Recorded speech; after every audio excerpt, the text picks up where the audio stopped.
mission de trouver des bois d'origine la plus locale possible pour la reconstitution d'un bateau et dans des dimensions et dans des espèces de pièces de bois tout à fait spécifiques pour la marine lacustre. Et donc on a trouvé ça auprès d'entreprises locales, que ce soit de l'épicéa, du mélèze ou éventuellement du chêne.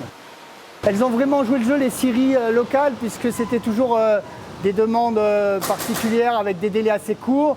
Et puis ici, très spécifiquement, on a essayé de travailler sur l'exploitation du sapin blanc, le sapin pectiné, pour réaliser les mâts, et qui étaient avec des collages particuliers que feront les charpentiers de marine derrière. En termes de volume, on n'est pas sur des forts volumes, mais par contre, c'est la grande spécificité des pièces qui, dans certains cas, si on prend les pièces du tableau arrière du bateau, devaient être courbes, ou des pièces avec des grandes longueurs au niveau du mélèze qui ont pu être trouvées.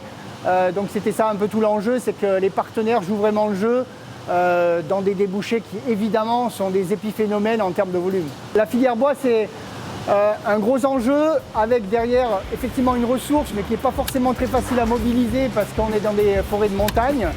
On a des acteurs locaux qui doivent effectivement beaucoup se bagarrer contre des importations plus lointaines qui sont massives et une construction bois qui est très dynamique par contre.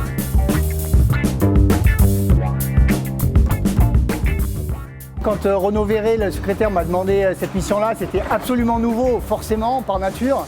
Et puis c'était un vrai bonheur que de travailler et de faire connaissance de Jérôme et toute son équipe, avec derrière une vraie technicité, un vrai savoir-faire, une connaissance du bois, un amour du bois, j'oserais dire, et puis un respect avec des exigences, mais qui étaient en cohérence avec ce qu'on pouvait trouver, et toujours une bonne compréhension entre Jérôme et les demandes qu'on formulait auprès des scieurs qui ont été partenaires.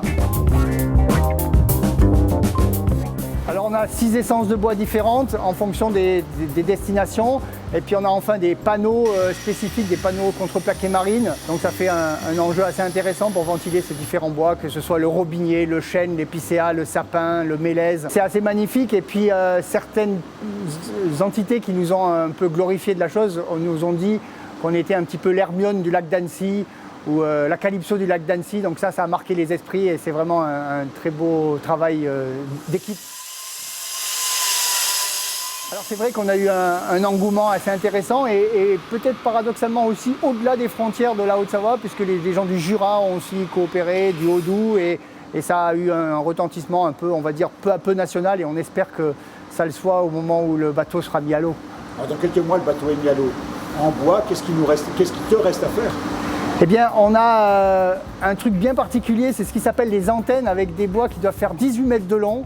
Ce sont des épicéas avec un diamètre au plus gros bout qui doit être de l'ordre de 22 cm et au plus petit bout de 8 à 10 cm.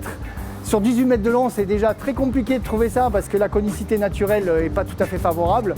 Et après, on a une petite contrainte, c'est de le transporter dans les rues d'Annecy. On est déjà hors gabarit, donc ça c'est un peu le dernier enjeu et la petite cerise sur le gâteau pour pouvoir les antennes qui tiendront les voiles de ce bateau-là.